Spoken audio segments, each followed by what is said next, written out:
This is Teachers Talk Radio, and you are listening live. Hello and welcome to the Sunday Lunch Show on Teachers Talk Radio with Graham Stanley. Today I'll be looking at the science of learning. What is it and why has it recently become controversial? My special guest today is Alistair Grant.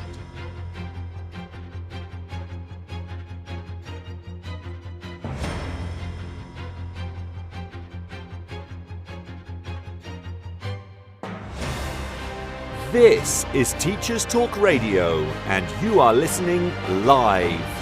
Tune in live at ttradio.org, or to join in the conversation, download the Podbean app and search Teachers Talk Radio. Follow the hashtag TTRadio.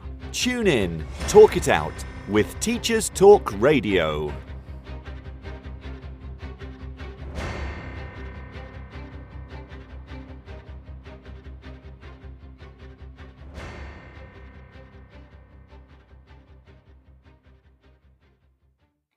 Welcome to the Sunday Lunch Show, everyone. I planned something different this week, expecting to give an overview of some of the different talks I'd seen at 3 conferences I've been able to attend online recently, but quickly changed my mind when I came across Alistair Grant's reaction to one of those talks at the IATEFL conference that has been taking place this week.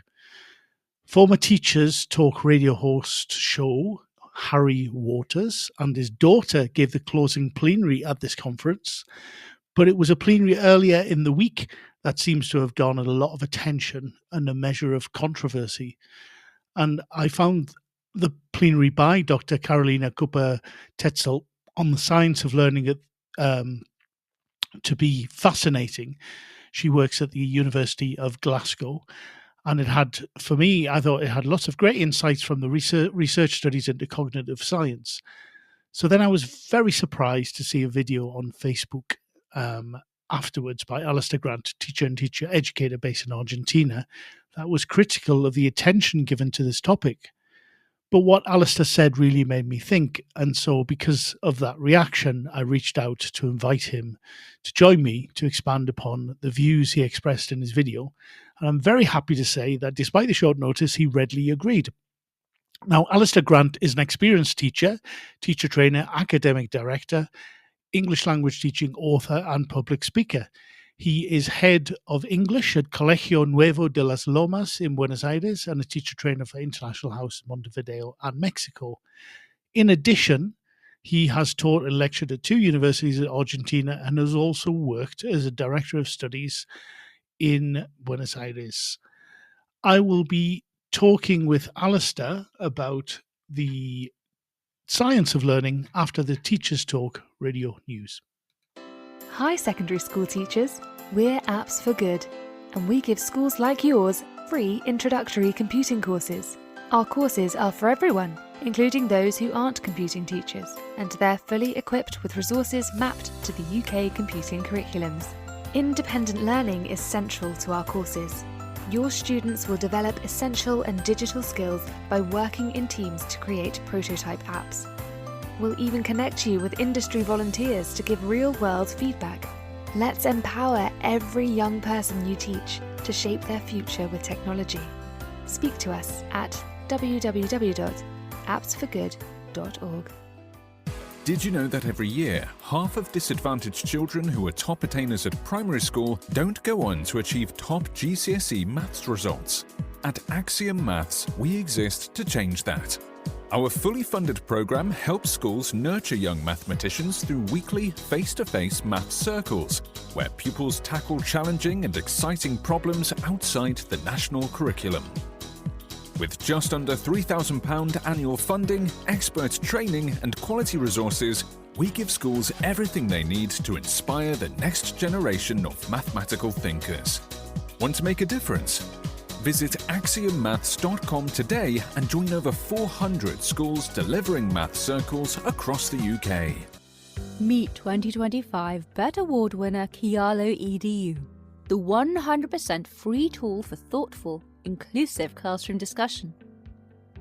On Kialo, students contribute instantly and simultaneously to create an interactive map of a discussion, deepening their subject knowledge and enhancing their critical thinking skills. set tasks, track participation, and provide personalised feedback in just a few clicks. And since it's compatible with all your favourite LMS platforms, it slots seamlessly into your existing workflow. Over 1 million educators and students are already using Kialo to make the world a more thoughtful place. Join them today at kialo-edu.com. This show is brought to you in partnership with John Catt Educational, publishers of professional development books and resources that support great teaching and learning in schools around the world. Don't miss out. Level up your professional development today and visit johncattbookshop.com to explore the full range of titles. Use the code JCTTR2425 for 20% off your order. Happy reading. This is Teachers Talk Radio, and this is Teachers Talk Radio News. According to a story on the BBC News website, more than 1/3 of secondary teachers have reported misogyny from pupils at their school in the last week. The BBC asked 6,000 secondary teachers about their experiences via the survey tool TeacherTap. About 40% of the teachers who responded also said they felt ill-equipped to handle this type of conduct. The government says it has published guidance for teachers on dealing with extreme ideologies and will protect children online. Teachers and parents are reported as saying they are increasingly worried about the misogynistic and violent content that children, especially boys, are being exposed to online. The survey results show that 39% of secondary teachers said they are aware of at least one incident of misogyny from a pupil in the last week. 1 in 10 said they were aware of more than one event, and 61% said they felt misogyny had increased since they started teaching. The report also focuses on research by UCL, which found teenage girls in England are significantly less likely to feel safe in school than their male peers since the pandemic. Further details and a case study from a school in Dudley can be found on the BBC News website.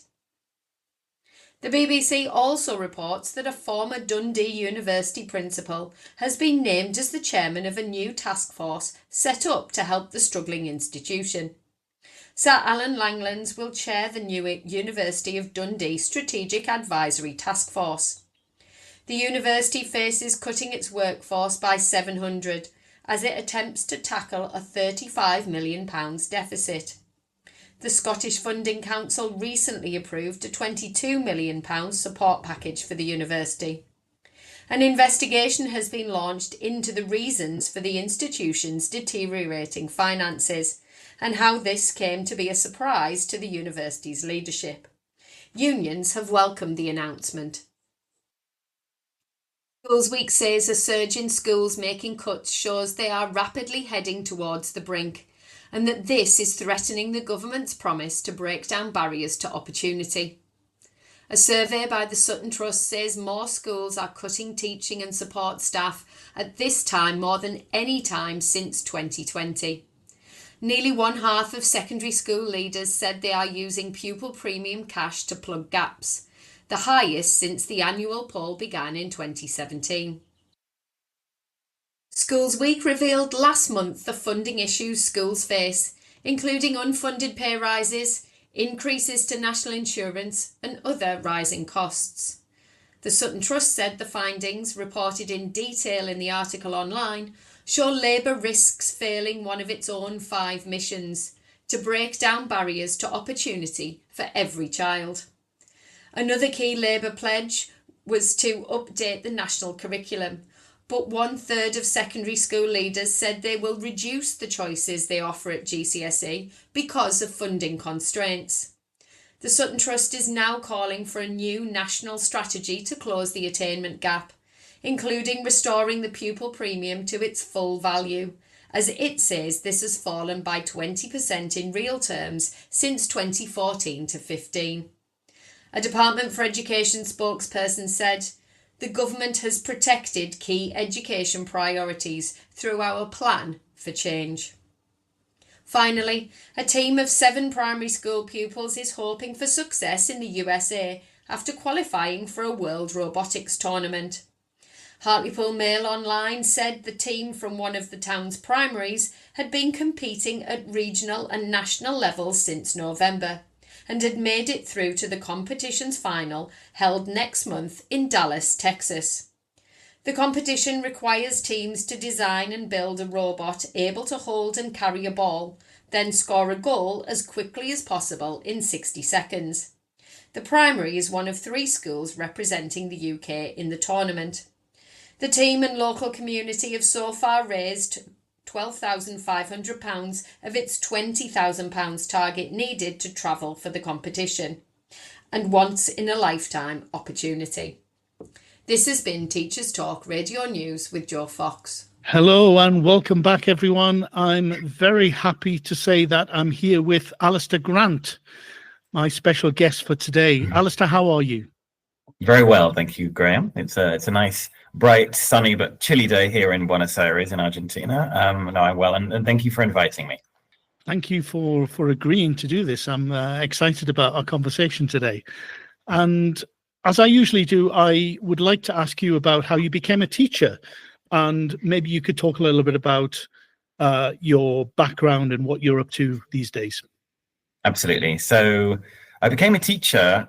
It was a very definite decision on my part because I will never forget being at school, especially at my, primary and secondary, but at my secondary school, thinking, how on earth do these people stand up in front of this horrible bunch of which I was part, who are not paying attention, etc. And some of them were able to, or were not able to in any way get through to us, and others were. Excuse me. And the ones who were, and this is really touching on what we're going to talk about today, were the ones that I remember and the ones that my classmates remember as well. Not only, it was to do with the knowledge of the subject, but more than that, it was to do with the human contact that they had with us and the feeling that they were guiding us, leading us, and also in some ways being some kind of a role model as well. And then the opportunity didn't really present itself until I visited Argentina much later in life. I'm not going to give anyone ideas to how old I am, and visited a friend. I was here on holiday visiting one of my very good friends from university and school, actually. He was at the same secondary school I mentioned. And I thought, this is a very beautiful country. And I also visited where he where he worked, which was International House in the northern zone of Buenos Aires in San Isidro, and met his colleagues. I actually sat in on part of one of his classes, and I thought, this is fantastic. I would like to do this myself, and therefore did my basic teacher training qualification, my CELTA. I was in the last intake at when IH was at Piccadilly in London. Oh, wow. A long time ago, and then came out, and then things sort of spiraled from there because I was given the opportunity to do the IH Certificate in Advanced Methodology and present at conferences. And then, of course, the D word happened, the Delta. And that was it. After that, I thought, no, this is what I love doing. And 18 years later, I'm still here. My parents still want to kill me. But yeah, that's a brief history of how Alistair became a teacher, basically. And that, yeah, yes. Did your parents expect you to return then shortly after you'd left? Did they think you would be only away for about a year or so? That's kind of exactly, I remember saying something like that at the time. But you know what? I was also saying it to myself, Graham, because I was thinking, when I go back to the UK, I feel like, this is what I mean, back to the UK, I'm going to have to start again from wherever that was. Yeah. But no, I didn't expect to love teaching as much as I do. I thought I would like it, but not like this. Really not like this. And so, yes, it's interesting. It's a good question because I feel like going to the UK now is literally, it's going there on holiday. I feel like it's a nice place to visit on holiday rather than home anymore. This is my home now. And I have a wife and I have a son. So yeah, that's it basically. Fantastic. And so you do, apart from the teaching, you do a lot of teacher training at the moment as well. Yes. And, how did you get involved in that? Was that something that just went naturally? You mentioned a little bit about speaking at conferences and stuff, and right. Were you given the opportunity to do more teacher training because of all of that? Yes, definitely. And I feel it's such a good question you ask, Graham, because again, it excuse me, links to what we're going to talk about today, like the main topic, as it were, because I think what can often happen, I'm sure you can probably relate to this as well, is that people, when they leave, how can I put this, their countries of birth, if I can put it like that, when teaching somewhere else can very often, and I'm sure you'll agree, stay within their sort of expat bubble, as it were, for legitimate reasons, don't get me wrong.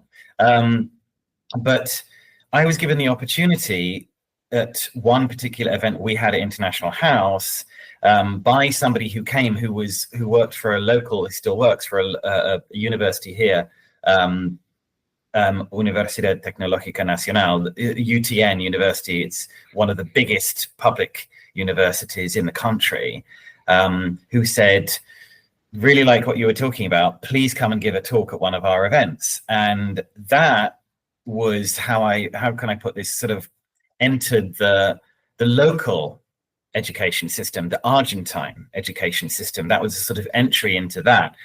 But that has, from my point of view, is what's so important about teaching with a local context, what is actually happening within the country that you're teaching in, rather than trying to sort of stick a global template over things. But yes, that's what happened. And then since then,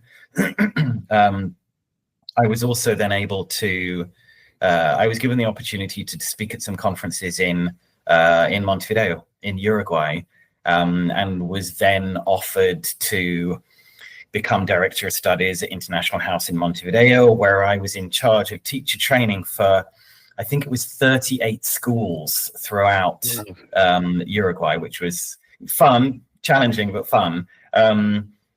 Yes, and it went from there, I would say. It went from there, yeah.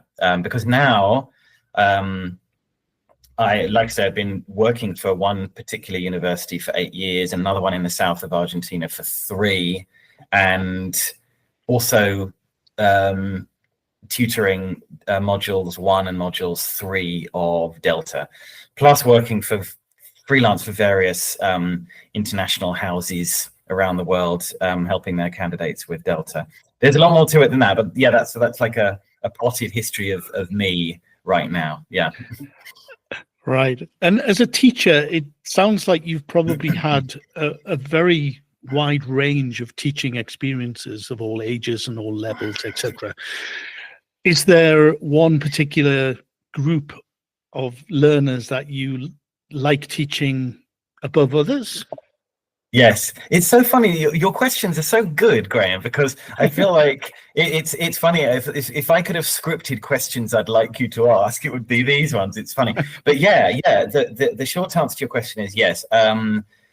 This is one of the main jobs that I do. I'm head of English at a local secondary school. I run the English department there, and apart from running the department, I give myself the option every year of basically whether I want to teach or be head of department, observe teachers, which I do anyway, etc. And I always want to be in the classroom. And I nearly always choose 4th year, where the students are like 14, 15 years old. We have relatively big classes, so like anything between, well, it depends on your context, of course, but 25, 35 students.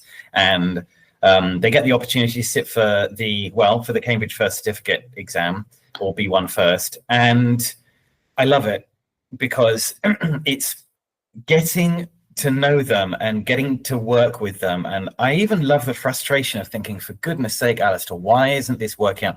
Why am I not getting through to X amount of students in the class? And then working out how to do it. I feel like it's a problem-solving activity for me. I would never not want to do that, because many people have said to me, come on, if you don't have to be in the classroom, why would you want to be in the classroom? But it's what it's all about. I can't tell you seriously. It's the job that I love. It's the one I think, oh, yes, it's Tuesday. That means I'm going into the secondary school today. I suppose it's also because when you do make progress with those students, it's a wonderful feeling, isn't it? I mean, yes, that age group, I think most teachers that I know would say that is probably the most problematic age to teach. Yeah. And yet you it's the age that you like teaching the best, and also it's the one that you choose to do. And yes. I think that shows just how much of a dedicated teacher you are, Alistair, I think, because it's the one that that way you can make the biggest progress, if you like, or the biggest challenge is that age group. Yeah, I mean, I think it's just what you said as well, which is about it's the one where you can see the challenge that you've got, but also getting through that challenge, how much progress you can make. And I think this is one of the key things about teaching for me. It's not, I mean, of course, this is nothing new. Fredo was talking about this some time ago now. It's not just transmitting knowledge from one pot to another pot, as it were, but it's how to do that. And I think if anyone who's listening to this wonderful program today or in the future thinks about their favorite teacher when they were at school, they probably wouldn't say, well, I loved Mr. Smith, my physics teacher, because of the amount he knew about Newton's laws of motion. It's probably not for that reason. I mean, I'm going to stick my neck out and say maybe it was the way Mr. Smith managed to connect with you, to inspire you, that sounds like a cliche, to inspire you, but I believe it as well. Like, I'll put it another way, to connect. Only connecting, and the importance of that, just to badly paraphrase Conrad, I think it was, who said only connect. Was it Conrad? But that's the thing for me, is the connection and seeing it work. I'm going to tell you something, sorry, but I'm going to tell you something because you just reminded me. About 3 years ago, I have a student who shall remain nameless, but she just wouldn't, and I couldn't get her to connect in class. And one day, one afternoon, we were practicing for a speaking exam, and I was sitting next to another student, and she was over here, sort of in the corner, as she tended to do. And she was looking over at what we were doing, and she said in Spanish, well, she said, "¿Qué hacen? What are you doing?" And I said, "Well, no, we're practicing for the speaking exam." And she's, over a period of 5 minutes, she sort of shuffled her chair closer towards the group and then started participating and said, "Oh, I see what you mean about this picture, but I think," and then I just backed away, went to the front of the class, left them to it. And I remember I came home that evening and I said to my wife, "You're not going to believe what happened in class today. This student," I'm not going to mention her name, she works in class. She was doing speaking practice, and I, again, sounds like exaggeration, cliche, whatever. I felt like I'd won the World Cup. Seriously, I did. I can't tell you the high. I got from that. It was like, I don't know what I did. Maybe it was nothing to do with me. Maybe I can't pat myself on the back, but she engaged in class today. By the way, she passed the international exam, and we've been sort of friends, as it were, in the school hall ever since. So yeah, things like that. That's what it's all about for me. Amazing. Yes, it's those little moments. What you said about connecting with teachers. The reason why I became a teacher was for the very same reason. There were two teachers in particular when I was around 14 that I thought were amazing people and real role models for me. And one of them was a Spanish teacher. And the way that she was with the class, with everyone, I just thought, this is such a rewarding job. Right. And that's the main reason why I became became interested in not only in becoming a teacher, but in moving to a Spanish-speaking country. Spain, okay. Because of that. Well, I want to be able to speak Spanish. Well, wow. So yes, she connected to the extent that it was not just about, okay, yes, it was certainly the connection, and it encouraged you, but also made you feel like you wanted to know more about I don't know, I'm sort of putting words in your mouth. Yeah, exactly. That's it. Yeah. The culture, the background, which is really a very important thing, the culture of somewhere and identity, which I know we're going to talk about as well. So yeah. Definitely. And just one more thing, and then I think we can probably start talking about our main topic today. Sure, absolutely.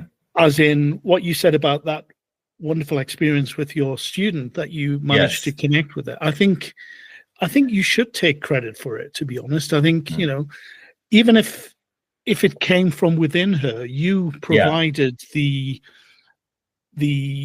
means for her to be able to do that. And a teacher can definitely do the opposite.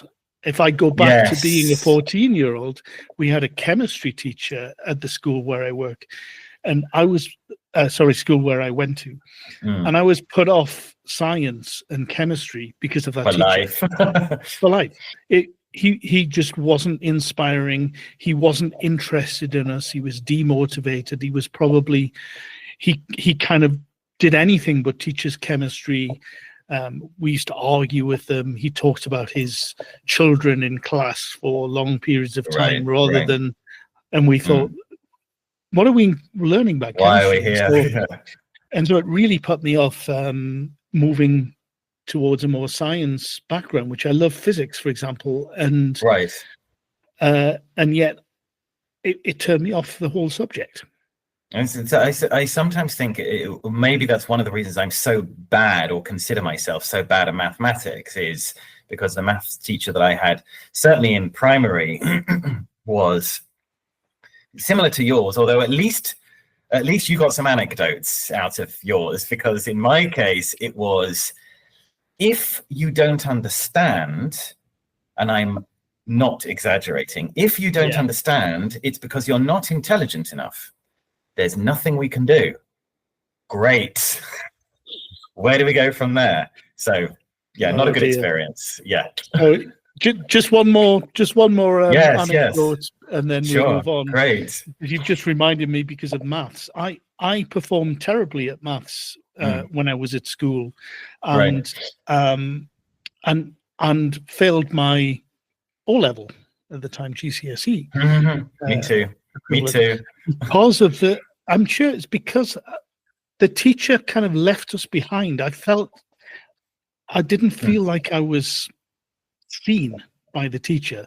I felt I was just one of a number of students in the class, and I didn't grasp a lot of the concepts. And I actually ended up having to go at home asking my dad to help me with maths in particular, to kind of explain things. But even so, I didn't pass. Then the year after, I took maths again, when I was at sixth form college, and the teacher was brilliant,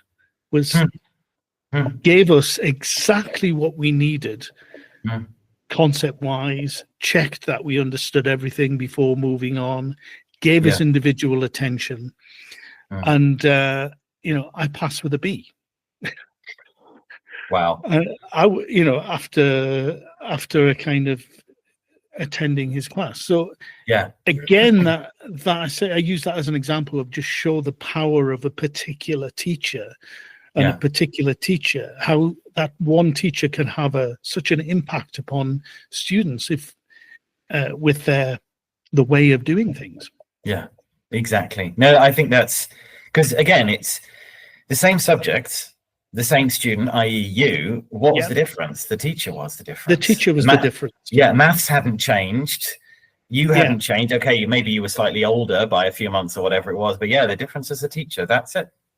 Yeah, it really showed. It really shows me the power of a teacher and the importance of what you mentioned before, that connection that a teacher can have with students.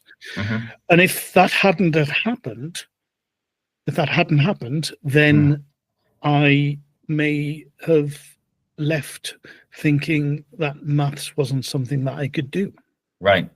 Whereas you discovered that it was, and it wasn't about maths. The problem wasn't maths, and the problem wasn't you.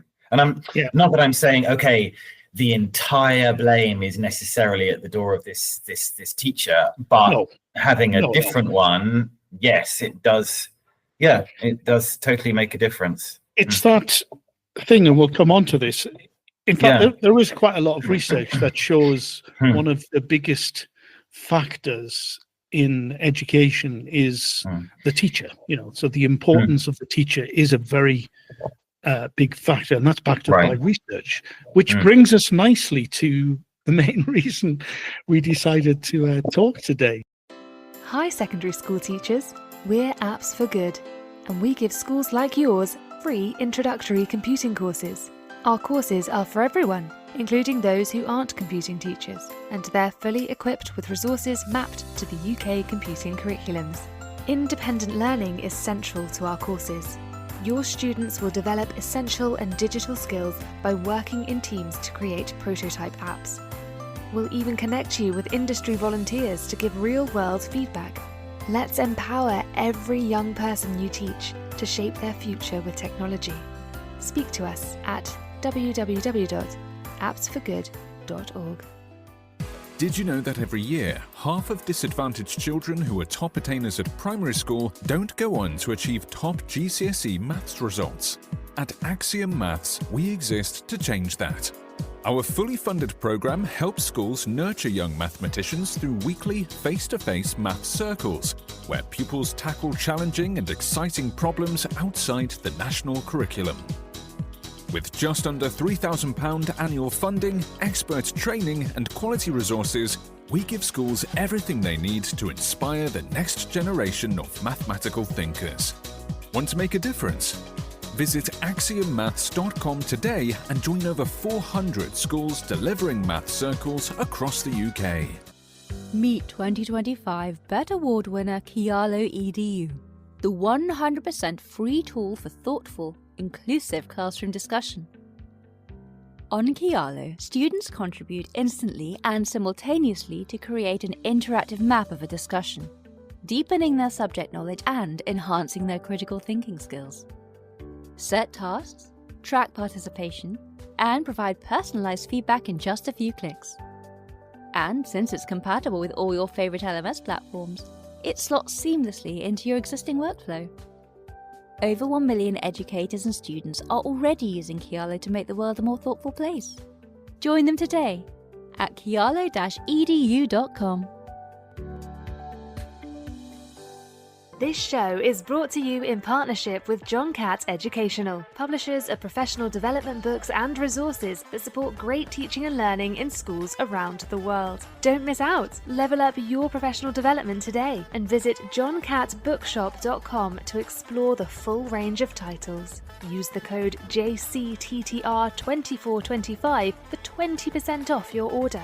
Happy reading! So, as I mentioned in the introduction, I've been watching the plenaries, and one of the plenaries that at IATEFL in Edinburgh this week, and one of the plenaries that most caught my attention was by Dr. Caroline Cooper-Ketzel, who is senior lecturer in psychology, and she was talking about the science of learning.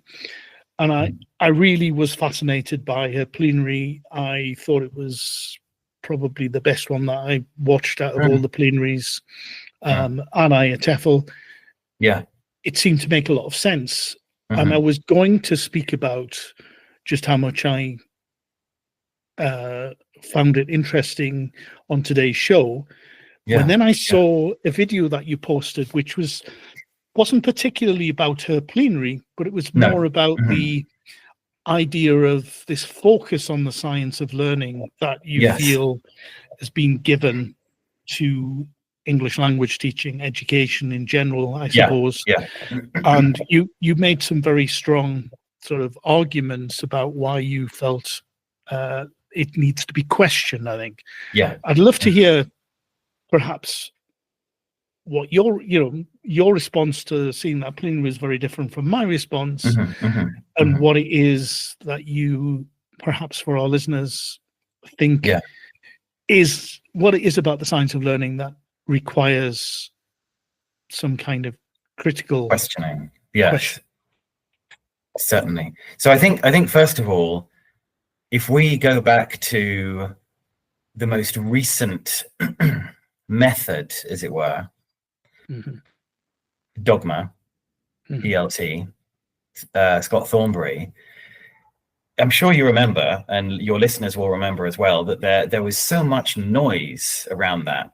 Not just back in 2000 when the Yahoo group was formed and when his IA TEFL magazine article came out, The Dogma for ELT, but there were so many dissenting voices. And the fact that he then had I won't use the word I'm thinking of, the courage, I will put it like that rather than a different word, to say, you know what I mean, to set up a Yahoo group so that teachers could comment on this and talk about this and debate this and dialogue this, was one of the strengths of Dogma. Because what that meant is that everyone got to contribute, even people who were saying, for perfectly legitimate reasons, come on, Scott, would this really work in the classroom? So this is my Argentine coming out in me. Would this really work in an everyday classroom? How can we do this with 45 students in a secondary school, for example? Great, because that opens it up to debate. And things that can't stand up to debate, what are they then? They are dogma, they are orthodoxy. So if something's being set up as truth, I think this is where I'm coming from. If something's being set up as truth, it worries me. It was a red flag. It was a red flag reading the abstract to the talk. Discourse like evidence-based, etc., makes it sound like we are telling you facts. This is the truth. And if you don't like it, sorry, but that's the way it is now. I think, again, if we just analyze the discourse for a second here,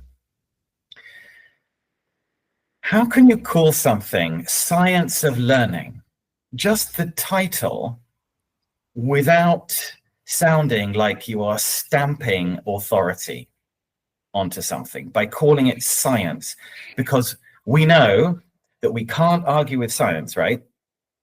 So if we're calling it science of learning, there's no debate about it. With one fell swoop, you are managing to get rid of debate about it because it's science. And science is to do with laws.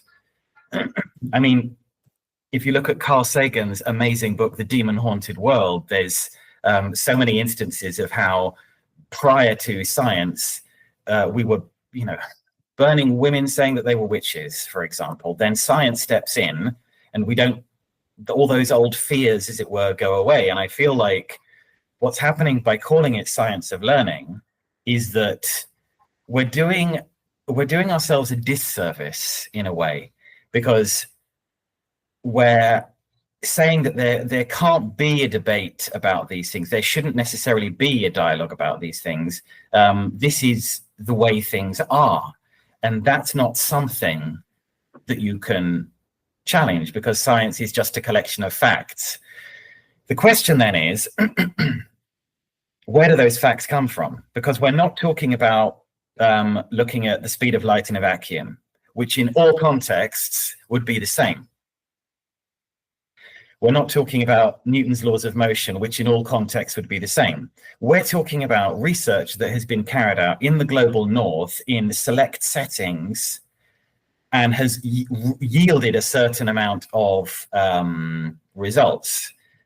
Then one of my issues is the overgeneralization of that. But sorry, I feel like I'm just ranting a bit now. So maybe you should ask a question before I go on, because I could, but I feel like I'm going to end up ranting a bit. No, of course, and that's fine. I think, Alistair, one of the reasons why I brought you on was to give you an opportunity to kind of expound upon the views that you made in a short video as a kind of response to that. But I'm going to kind of say, I think in the actual plenary, that it wasn't just research from the global north. Iran was present and other countries. So I think one of the interesting things I did find within the plenary, you don't have to talk about the plenary in particular. I think it'd be more interesting to talk about the science of learning, and you make some good points in general. But so maybe we can stay away from the actual plenary. But I think just to kind of make sure that it's not misrepresented.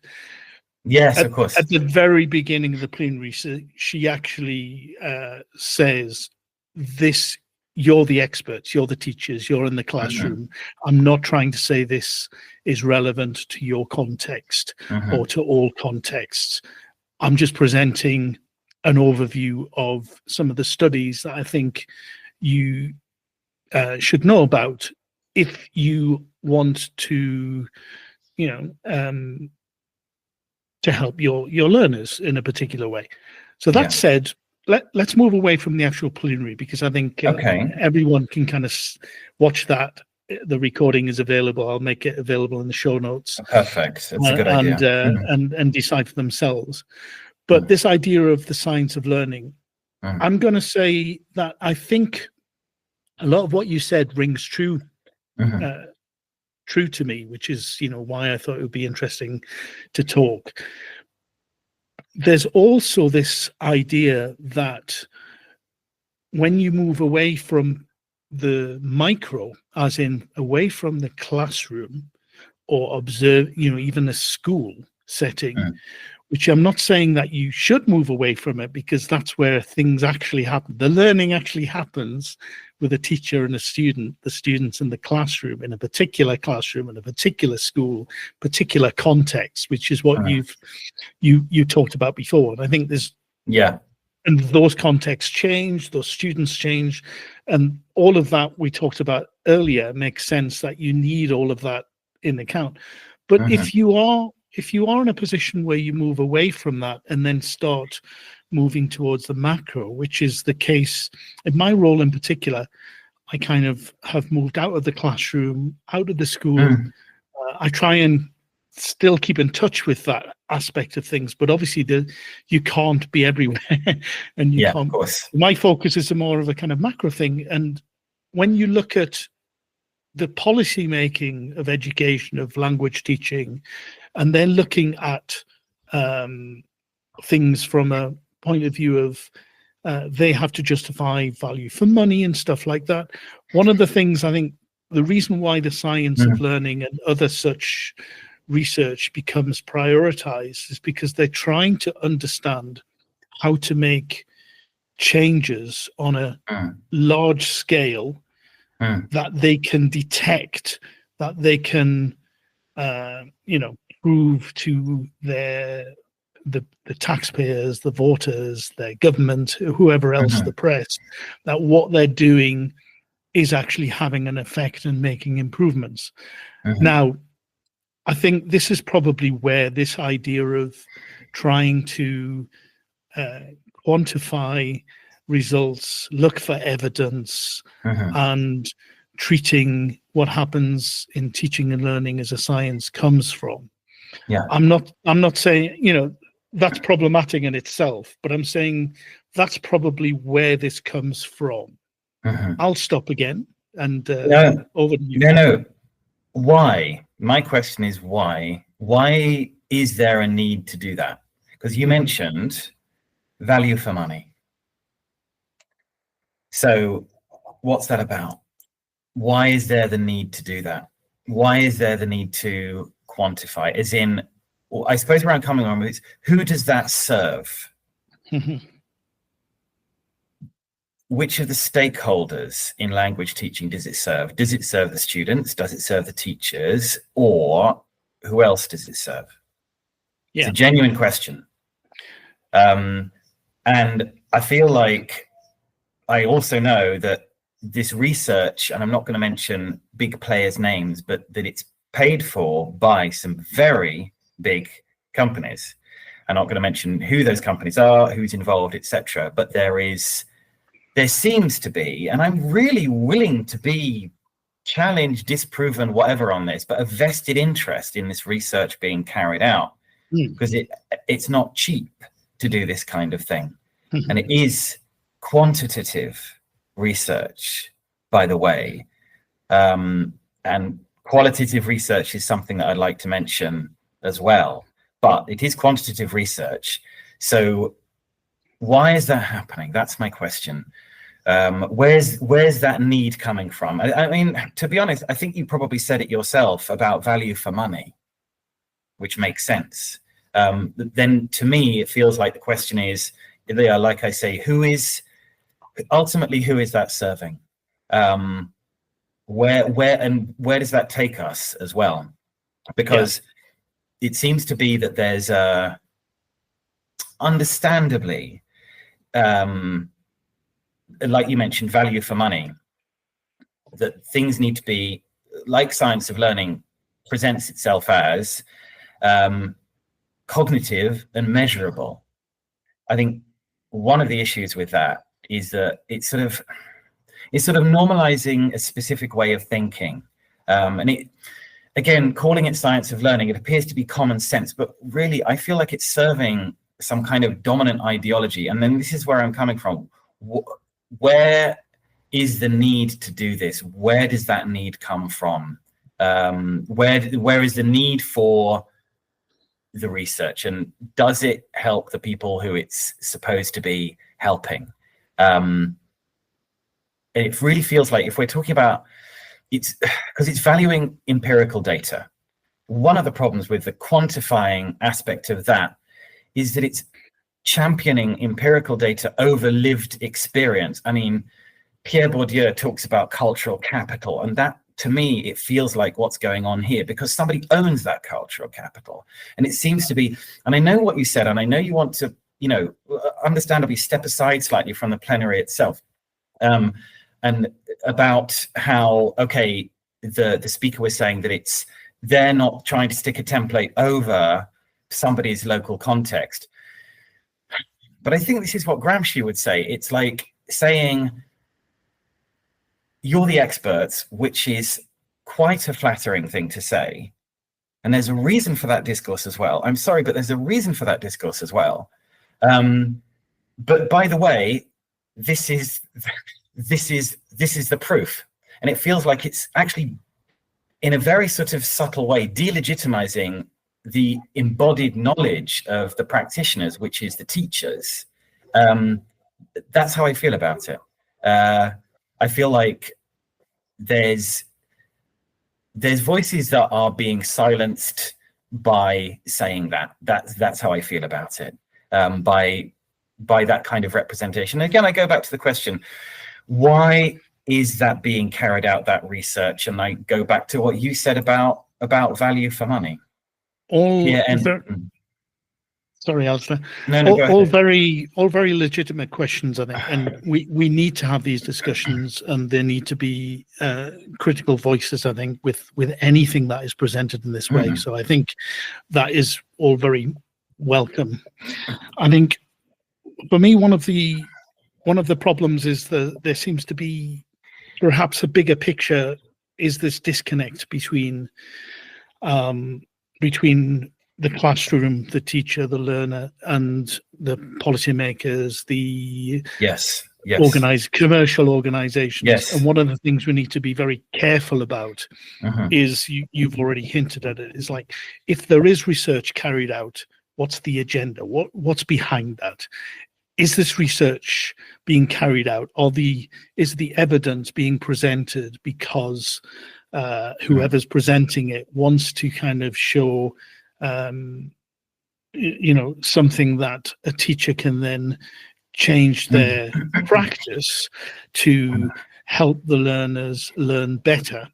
Or is there some kind of commercial reason behind that, which is either apparent or not apparent? So it's a bit like the tobacco companies or the oil companies paying for climate change research, or the tobacco companies paying to show that actually smoking cigarettes isn't as damaging as possible. So whenever there's big money involved in commercial interests, you always have to be very skeptical and critical of things. And so I think what is interesting is for us to maybe to go and have a look in more detail at some of the evidence that is presented in these science of learning situations, just to have a look. Yeah, I feel it's not, sorry to jump in, but I feel like, and I totally agree with what you said. And it's not only the evidence, because again, look, I feel like, again, this is what Steven Pinker, the North American linguist, talks about factive terminology. Words like learn, understand, truth, evidence, etc. Again, these are all, you know, this is Discourse 101. These are all lexical, what are called lexical presuppositions.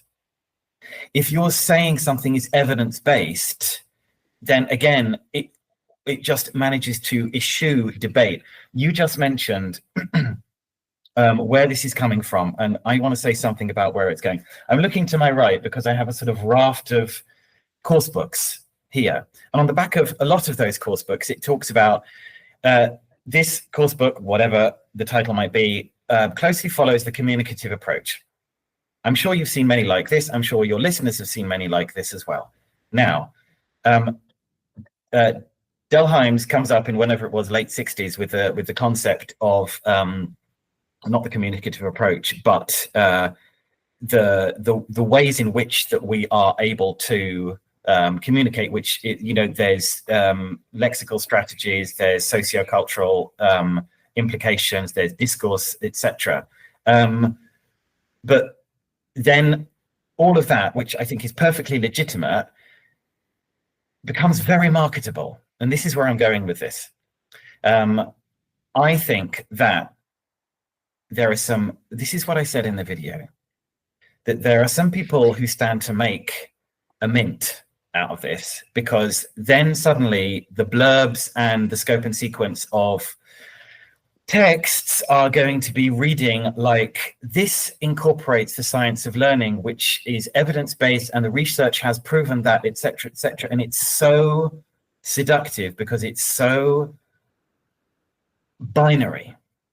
And suddenly, again, we can say, because, you know, there has been this vacuum left since the brilliant Diane Larson Freeman back in 2000 talked about principled eclecticism and complexity. This is the other thing, Graham. What happens to complexity of language theory after? Sorry, I'm not going to get onto that now. Anyway, principled eclecticism comes along and says, you know, for, again, very good reasons, look, no one's really going to go into a classroom these days and just do grammar translation or audiolingualism, although as I understand it, it does happen. I've seen it myself. And I'm not knocking those necessarily, but we can cherry pick from different methods and approaches. And these things work and these things maybe wouldn't work in your context.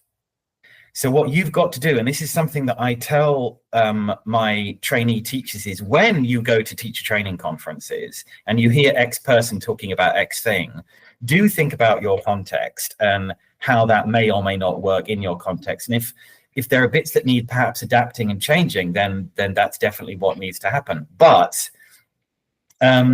one of the issues with it is saying, all right, this vacuum that has been left since 2000, something has stepped into this. I feel like the title, which is a very powerful title, Science of Learning, has stepped into this vacuum and said, it's all right, guys, science is here now. We'll take it from here. Everyone just relax. You know, you go off and sit in the corner, direct method. Well done, principled eclecticism. You can just chill out.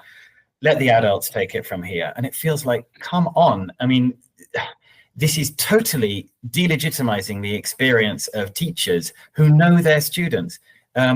We were talking before this started about the teachers that I connected with, the teachers that you connected with.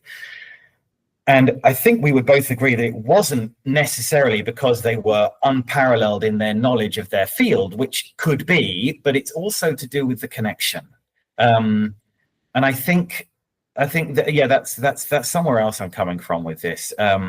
Anyway, sorry, I feel like I'm running with the ball again slightly, Graham. So I'm gonna No, be that- quiet again and have some water. That's fine, Alistair, but I think you're absolutely right. It doesn't matter. For me, a teacher, if the teacher knows so much, Yeah. but they don't connect with the learners, Yes. then the learners aren't going to learn. So it's not so much about how Right. much of an Right. expert the teacher is, Right. but because, unless the learners respect, trust, and are motivated by the Yes. person in front of them who is in the classroom is teaching, and they Yeah. feel that they're able to have their own voice, etc., then you can admire someone for what they know, but you might not learn from them if you don't actually think that what they know is relevant to a particular context in the classroom or Right. to their lives. That's Definitely. it, Graham. That's it. And this is where Alberto Bandura is coming in with the whole concept of observational learning hypothesis. This is, your favorite teacher at schools, my favorite teacher at school, my English teacher, actually, it was at the time, Mrs. Maitland. I've talked about her before, but I thought, I want to imitate this person. And this is what you were saying about your Spanish teacher as well, right? Yeah. It's not just what she knew. It's like, I want to imitate this personality. This is a role model for me. If we unpack this a little bit about science of learning, there's an emphasis on individual cognition and this encoding, storage, and retrieval of information. And it focuses on this internal mental process, which, again, I'm not saying that we don't have those. This is the other thing. I'm not knocking the research. I'm not knocking the science. I wouldn't know where to begin with that. But it feels like the teachers are therefore facilitators of cognitive performance improvements. That's the thing. And like all, and you mentioned this before, this need to have a global take on this. There is this, like I said in the video, this emphasis on a one-size-fits-all approach. If we look at, for example, sociocultural learning theory, Lev Vygotsky, The Mind and Society, as he points out, learning is social before it's cognitive. It is social before it's cognitive. We develop through interaction, not isolation. He says what the child can do in isolation tomorrow, he's done because he did it in collaboration today. So it's not that language is a tool for thinking. It's a tool for thinking and constructing meaning together. This is the whole idea of the zone of proximal development. And what you're talking about with the relationship between the teacher as well, it happens through dialogue and co-construction. It doesn't happen in isolation. So again, the teacher's role, going to Brunner now, is scaffolding. It's not about standardizing, it's about scaffolding. So what's crucial here, again, and it's got to be like this, it doesn't matter where you are in the world, is context, culture, and history as well. It's about that co-construction. It's about the dialogue and meaning making. Again, Freire talks about the dialogic. Again, we're not pouring knowledge into a student's head. We're talking about co-constructing it. And, I don't know about you, I'm sure you'll agree, but I've learned so much from my students about my own language, by the way. One of my students, anecdote now, here we go. This isn't very science of learning, anecdote. One of my students said, "Hey, Alistair, you're really Sigma." And I thought, what does that mean? Internet terminology. I'm Generation X, do not understand Generation Alpha terminology at all. There you go. That's a bit science of learning, what I just said, the Generation Alpha and Generation X. I'm sure that's not a global thing. Anyway, so I looked it up, Graham, to my shame. Sigma. And what does it mean? Or what did because your all the other student kids in the class, mean by that's it? the thing, all the other kids in the class were going, yeah. And I thought, okay, at least maybe it's not an insult. And it meant something like cool older guy. Cool older guy. Cool older guy. And I thought, Wow. okay, it could be worse. It could be a lot worse. But my point is purely, this is something I learned from my students. And it's a crass example, but that's what I was coming from. Co-construction of knowledge. Yes, go on, sorry. But then, Alistair, I think I'm sure you agree with me. You learn how to really be a teacher by the time you spend in the classroom with learners. So you can learn about teaching from Yes. courses Yes. or books, etc. Yes. But actually, Yes. the face-to-face time that you spend in front of learners, if you are a teacher who, and I'm sure most teachers are, reflect upon the experience, what went well, what didn't went Yeah. well, what could I do differently, etc. That's the whole thing. It's a practice, isn't it? It's something that you get better at by practicing. Exactly. It's something that you get better at by practicing. I would totally agree with that. Because apart from anything else, I think bringing Vygotsky into this again for a second, what he might say to what you said as well is, this doesn't, why are we measuring what learners remember or they can do in isolation rather than what they can do with others? Because that cognition without culture is just a shadow of learning. And that's what I think we're seeing with Science Learn. It's a shadow of what really goes on inside the classroom. What you're talking about with the practice of it as well is this construction, is this construction of the narrative. And I do think it's to do with that. I mean, again, I'll tell you something. When I first started teaching here in Argentina, I suppose I'm not embarrassed to say, I was really scared going into the secondary school where I'm now head of department. I would sit in the taxi that would take us there, and the closer it got, I thought, I can't do this. I can't do this. I can't do this. Because I was genuinely intimidated by not a huge class, 33 students I had back in 2007. I thought, I can't do this. And then one day, something clicked. And instead of saying, I can't do this, I thought, something's working. And what seemed to be working was me going to individual students and having little chats with them. What now is apparently called micro-teaching. Didn't know that at the time, but little chats with them. Oh, how are you getting on over here? What about this? Yeah, did you see that amazing Messi goal, the football at the weekend? My God, he's amazing, isn't he? Wish we had an English player like him. Will probably never happen. Ha ha, that kind of conversation. Hi secondary school teachers, we're Apps for Good, and we give schools like yours free introductory computing courses. Our courses are for everyone, including those who aren't computing teachers, and they're fully equipped with resources mapped to the UK computing curriculums. Independent learning is central to our courses. Your students will develop essential and digital skills by working in teams to create prototype apps. We'll even connect you with industry volunteers to give real-world feedback. Let's empower every young person you teach to shape their future with technology. Speak to us at www.appsforgood.org. Did you know that every year, half of disadvantaged children who are top attainers at primary school don't go on to achieve top GCSE maths results? At Axiom Maths, we exist to change that. Our fully funded program helps schools nurture young mathematicians through weekly face-to-face maths circles, where pupils tackle challenging and exciting problems outside the national curriculum. With just under £3,000 annual funding, expert training and quality resources, we give schools everything they need to inspire the next generation of mathematical thinkers. Want to make a difference? Visit axiommaths.com today and join over 400 schools delivering math circles across the UK. Meet 2025 BET Award winner Kialo EDU, the 100% free tool for thoughtful, inclusive classroom discussion. On Kialo, students contribute instantly and simultaneously to create an interactive map of a discussion, deepening their subject knowledge and enhancing their critical thinking skills. Set tasks, track participation, and provide personalized feedback in just a few clicks. And since it's compatible with all your favorite LMS platforms, it slots seamlessly into your existing workflow. Over 1 million educators and students are already using Kialo to make the world a more thoughtful place. Join them today at kialo-edu.com.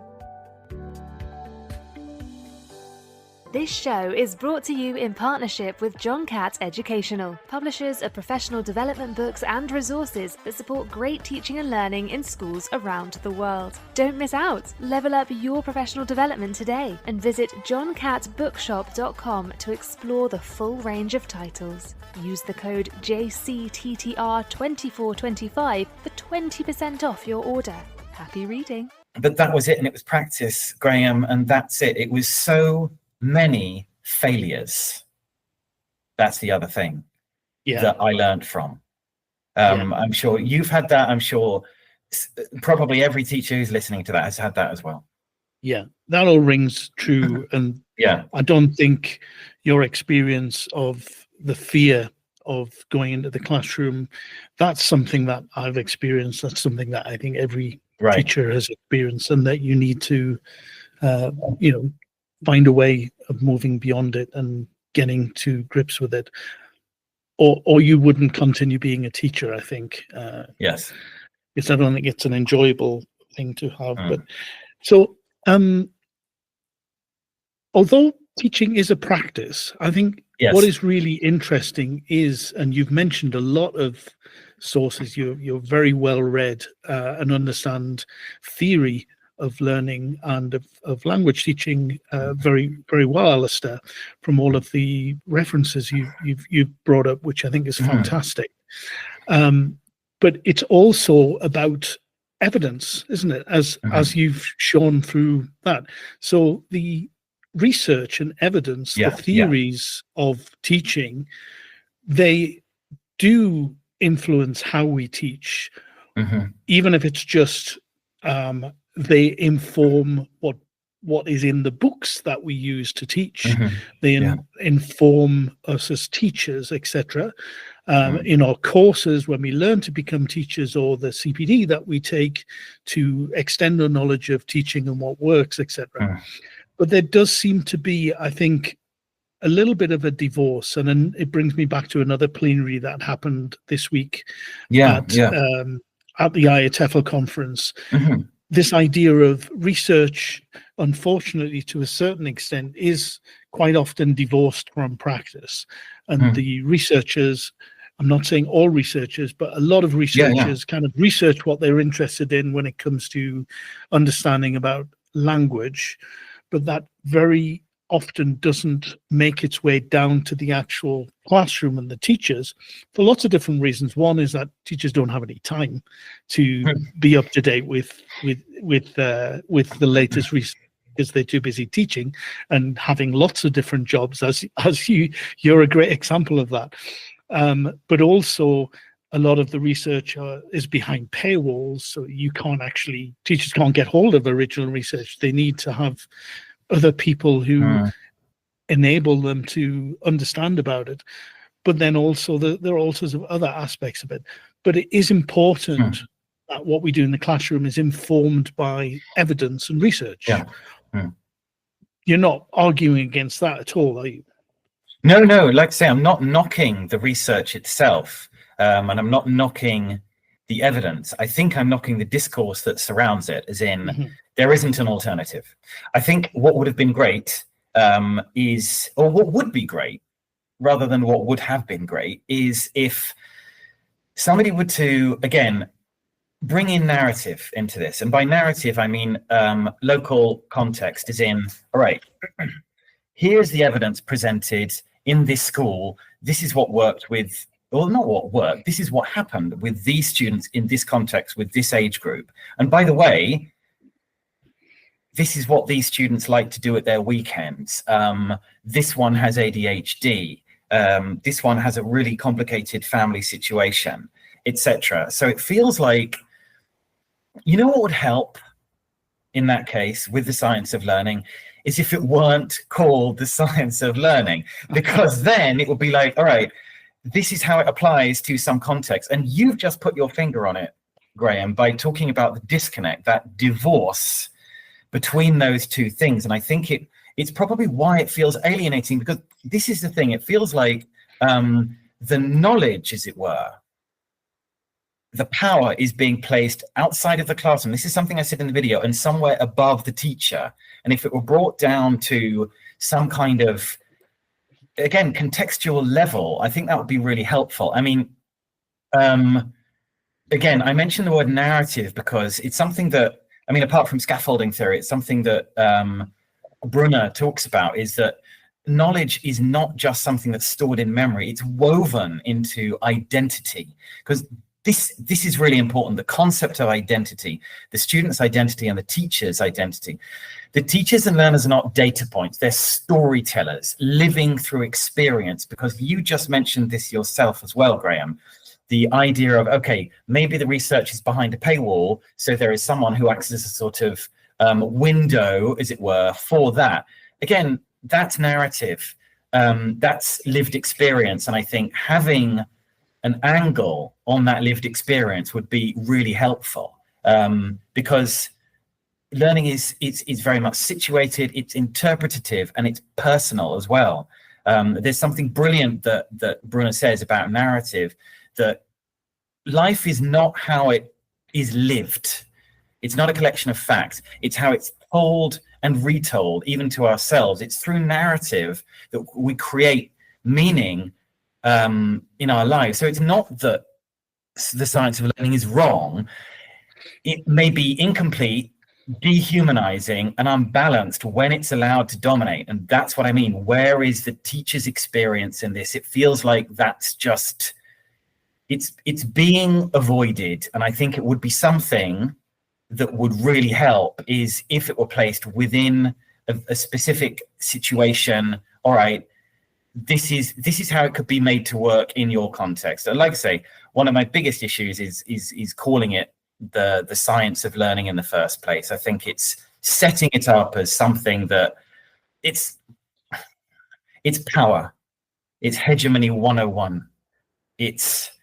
This is power, this is knowledge, this is research, this is uncontestable. And the trouble with that is that the more that gets told, the more it becomes something that becomes accepted by X amount of cultures. And if it becomes accepted, then it's uncontestable.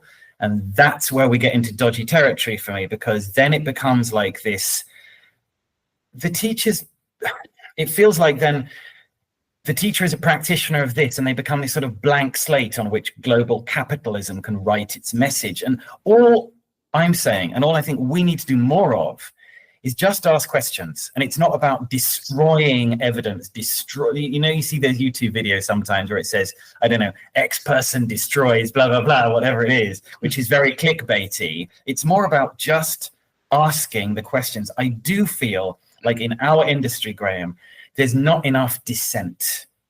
There's not enough skepticism. There's not enough critical thinking about those things. I mean, I'm going to shut up in a minute, I promise. But going back to what I mentioned in my video, Michel Foucault, the French historian of ideas and philosopher, talking about any discourse you're presented with, ask simple questions. Who's giving this message? Why are they giving this message here and now? And then crucially, who does the message benefit?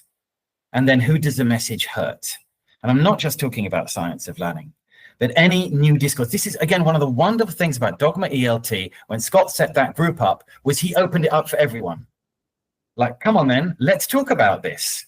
This is why I'm giving the message. Who does it benefit? Who does it hurt? Why am I giving it here and now? And there were all these voices involved in it. And this is like saying, science of learning is like saying, you know what, debate's not important because this is evidence-based. These are the facts. I'm now going to stop talking. No, some very interesting points and very strong arguments, Alistair, there. I think it's interesting what you say about the term science of learning is what you're suspicious about, if you like, or if you don't like it, because science has been introduced into the world of ELT in the past, and we have become a lot more critical of things that are presented as scientific methods or ideas. There are two I'll put forward. One is learning styles. So a lot of the discourse and dialogue and so-called research that was presented with learning styles was kind of surrounded by a lot of scientific language, etc. This is what is the case. You need to label your students as auditory learners, etc. Yes. And multiple intelligences. Multiple intelligence is another one. The other one I was going to mention is neuro linguistic programming. NLP, NLP. So what I think is really interesting is that those three, and I'm sure there are a lot more ideas, have started to become a lot more, have started to become questioned, and a lot of the arguments against why they should not be used, even though they seem to persist, is because of the evidence or lack of evidence that these things are actually based on any kind of reality. Evidence, etc. Right? So I think where evidence-based teaching and learning really starts to become important is when it is able to present or not present evidence of why you should or shouldn't use a particular type of teaching method or approach or activity, etc. So I think having a kind of more evidence-based approach to what we do in education in general, language teaching and learning specifically, I think is a good thing. But I do also wonder about some of the language that is used to describe these things in the way that you do as well. Can I say something about what you just mentioned about learning styles and multiple intelligences now that you've brought that up? Because let's imagine for a second, because you're talking about research, and of course I have read I don't know how many articles. By the way, my saying that isn't some kind of appeal to authority logical fallacy. What I mean by that is I've seen the evidence presented that says it's not the case. And in fact, if anything, maybe people are visual learners and nothing else just because that's the way humans are. But I'm going to ask a slightly rhetorical question. Learning styles and multiple intelligences. And I won't pretend to know enough about NLP to talk about it, I admit. But learning styles and multiple intelligences. So let's say it's been debunked. Great. Because I saw, I can't remember who wrote it, but a LinkedIn post a few months back saying, it's very strange how on, for example, Delta Module 3, people still talk about learning styles and multiple intelligences where the whole thing's been debunked. And there were lots of links to academia.eu with peer-reviewed articles talking about the debunking of learning styles and multiple intelligences. It's been debunked, right? Now what? We just don't talk about it anymore? Do you see what I mean? Okay, now what do we do? Do we not talk about it anymore, or what do we do? And I think what's very interesting about it is that I'm going to come out as a massive multiple intelligences fan now by saying, don't panic, by saying, at the very least, these things are very helpful for us as teachers to understand learner preferences and how they prefer to consume information. Author of Father of Flow Theory, Cesar Michaux, talks about how if we can control, because everything is presented to us in a form of information, and if we can control that, then we can control the quality of our life, he says, which is quite a claim. But if at the very least it helps us with the idea of, right, this teacher prefers to consume information in this way.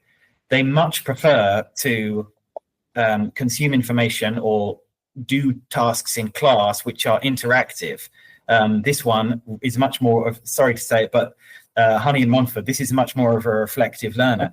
And I know that there's some confirmation bias in this, but I bet that if your listeners look at Honey and Mumford's 4 learning styles, activist, theorist, reflector, and pragmatist, they can easily point out some of those learners in the classroom, or at least varying percentages of that. And at the very least, I think it's helpful to think about learner preferences. So again, I don't think this debunking Is that helpful? Okay, great. Scientifically, it's been debunked. So what do we do now? We just don't talk about it, or what? Was it completely unhelpful? No, it wasn't completely unhelpful at all, because it's pointed us in the direction of focusing on learner preferences, which wasn't really around that much before. And I think there's some very positive things that teachers and students can get out of that. Yeah, I don't disagree with anything that you said, Alistair. I think my beef and a lot of other people's beef with learning styles, multiple intelligences, is the labeling. It's the kind of categorization of learners. Yes, you're a visual learner because right. No, I agree. That, yes. You all that. It's that aspect of things. I think learners do develop preferences. They have preferences. Yeah. I know that when I'm listening to something, when I was listening to the plenary, for example, I know that if I take notes, it's going to be more valuable for me. So I don't need to watch the screen unless just to sort of see what was on the slides. But I'm not going to remember what the speaker says because of an image on the screen. So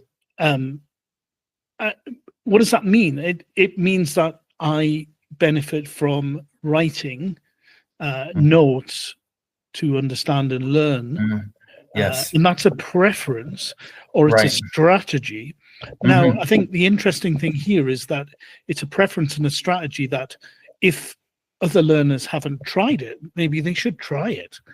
But if you're being labeled as a particular type of learner, then you know, I think in the way it's done us a disservice in general. It's moved out into the wider public's consciousness. So I'm always hearing people say, oh, well, I'm a visual learner. And this person says it as if this is a fact. And I'm not going to try and learn in another way because someone told me at some point with such authority that this is the type of learner I am, and this has then become part of my identity. And I always kind of like, I'm shocked when I hear that. I was like, don't say that, please, because it just means that you're closing your mind to learning in different ways, etc. So I think that's where I think this idea of learning styles has got off to and about it's been debunked. I think there needs to be a lot more kind of contextualization, doesn't there? There needs to be this idea of, well, everyone develops their own preferences to how they learn, what works for them, which is great. And we should, as teachers, understand that to be the case. And we should be guiding our learners to try out different things and to understand how things can be learned in different ways. And I think evidence can help with that. I think that certainly that idea of pushing students as well to learn in different ways, I think is very valuable. I see myself, or used to see myself, for example, as, again, anecdotal, but as someone who's not particularly sporty. I'm not particularly, and then I remember deciding one day to go for a run, and ended up years later running 2 full 42-kilometer marathons. And I thought, where did that come from? Because I'd always been told at school, which is where I'm going to circle back to with this, that wasn't me. I wasn't a sporty person. And when this is about labeling, again, like you've mentioned with labeling students, this is the thing. This is one of the problems with both Fleming's theory and Gardner's theory, is if they are making claims that one person is this, one person is that, I think that's dangerous, because that means that perhaps a practitioner of learning styles wouldn't want to try anything else with a student, whereas perhaps they should. But where I came from with the sport aspect of this was feeling like, okay, I've been told at school that I'm not this kind of person. I'd like to push that. Maybe I would like to try it out. And then that aspect of it worked out for me, and it worked out for me well. And it's something that I still like doing to this day. But therefore, and it's something that when we were having our conversation about your maths teacher as well, and like my maths teacher at school, the right person to do that. This is coming back to what you said about somebody not transmitting knowledge. You didn't say that, but somebody being, how can I put this? Somebody being the filter between some kind of theory and the receivers of the theory. And I think it's all to do with that. And this comes back to the zone of proximal development as well. A learner's thinking, okay, I could get here, and I can only do that with the help of this other person. And I feel like if we're in any way calling that into question, then that's not okay. And again, just to reiterate, I'm not knocking evidence. I'm not knocking that. I'm not knocking research. What I'm doing is I'm questioning why the research was carried out, who's paying for the research, and why it was being grandstanded and showpieced at the largest teaching conference in the world as a plenary session. I don't think it's a coincidence. I'm going to leave that there as a question hanging in the air. That's where I'm coming from.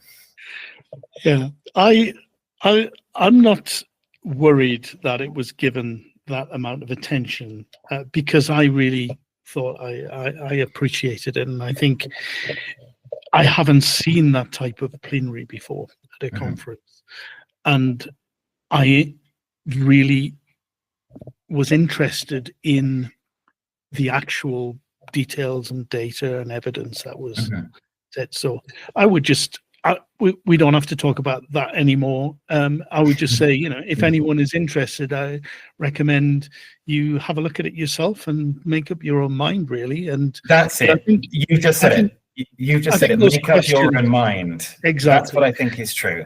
And asking questions of it, not just accepting it. That's what I'm talking about. And I'm not saying that it shouldn't have been there.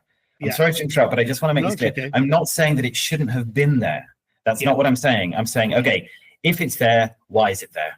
Let's go back to Foucault's questions and asking about who's giving the message, why is it being given here and now?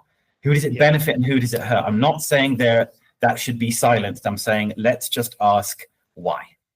Yeah.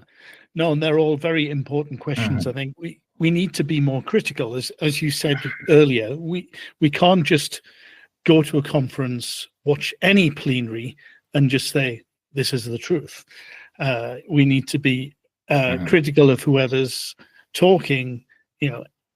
Does this ring true to me? Is what they're saying, does it feel right?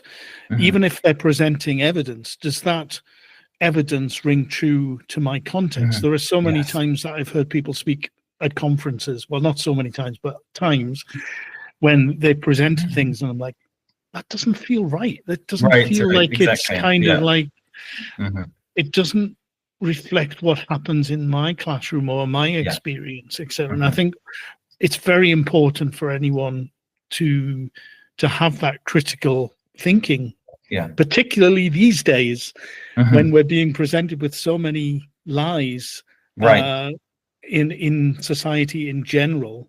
There are a lot of people who just decided that I'm just going to lie to people to get what I want.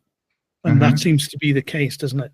Although we don't need to go there because that's particularly dangerous territory, I think. But I think all of this is, and if someone's on a platform like I know exactly what you're talking about, by the way. But if someone's on a platform and if someone is presenting something to you as being true, there are plenty of people who simply won't question it. Yeah. So, Alistair, we've been talking for quite a while now. I'm going to wrap things up. This has been fascinating. I've really enjoyed learning from you, I'm going to say, because I have learned. And the opportunity to question how I feel about something is always, always welcome. So thank you for that. Thank you. No, that's one of the things I loved about your invitation to talk about this, Graham, was exactly what you've said, as in, okay, this is something that's being presented, a different point of view has been presented, so let's think about that. as an alternative. And by the way, I can't quite think of the expression I want to say, but what you have mentioned about the topic today makes me want to rewatch the plenary as well, to think about it more in like, okay, in a local context. And I think that's the thing. Is the most important thing is when things are decontextualized, and feeling like as a student, for example, or as an audience member, maybe you're not seen by the presenter, you're not seen by the teacher, and it's that human connection that I think is the most important thing. Yeah, I really wish I'd been able to be there, because I know that as happens, and I think this is a great thing at the IATEFL conference, with all of the plenaries, the same day in the afternoon or the next day, if the plenary was in the afternoon, there's an opportunity for you to go and talk to the speaker and question them, etc. And I'm sure if you had been there, and I'm sure if I'd been there, we'd both be in that room asking questions or listening to a kind of more nuanced kind of discussion that I'm sure took place. Unfortunately, I don't think that was recorded, so we'll just have to. And it should be, but yeah, that's the word, nuance. And we don't want to witness the end of nuance at all, because that's what human relations are all about. That's the complexity of teaching. And if you think why you became a teacher, and if I think about why I became a teacher, it was because of that human connection. It wasn't, labelings and putting people in boxes and things like that. Yeah. Great. So before we say goodbye, do you have any final thoughts, anything you want to say?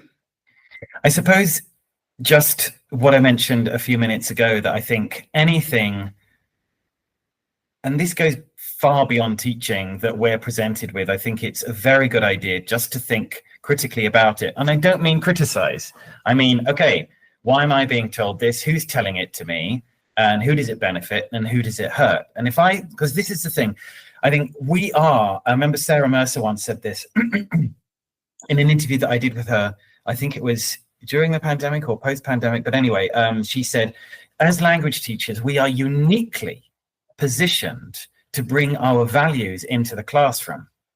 And we have to be super careful with that, because everyone, like you've mentioned in a very subtle way, some people who are very big in society who they had teachers. People who start wars had teachers. People who will end wars had teachers. And we don't know where that begins, our influence, and where it ends either. And it's so important that we're questioning all the time, and that we pass that questioning on to our students as well. That's what I would say. Excellent. Thanks very much, Alistair. Thank you, Graham. It's been a pleasure. And so that's the end of today's Sunday Lunch Show. Many thanks to my special guest, Alistair Grant, for a very interesting discussion. And thanks also to all of you who joined us live or who are listening back to the recording. Thanks in particular to Fabian from Ecuador, currently in Azerbaijan. I'll let Fabian have the final word. In the comments, he said that Alistair made a great point when he said that we can't just accept something because it's data-based. Otherwise, how can we teach our students to be critical if we ourselves aren't? Very good point. So I hope you will join me. I hope you'll join me again next week at the same time. But for now, bye for now. You've been listening to Teachers Talk Radio. Tune in live and listen back at ttradio.org. We look forward to hearing from you next time on Teachers Talk Radio.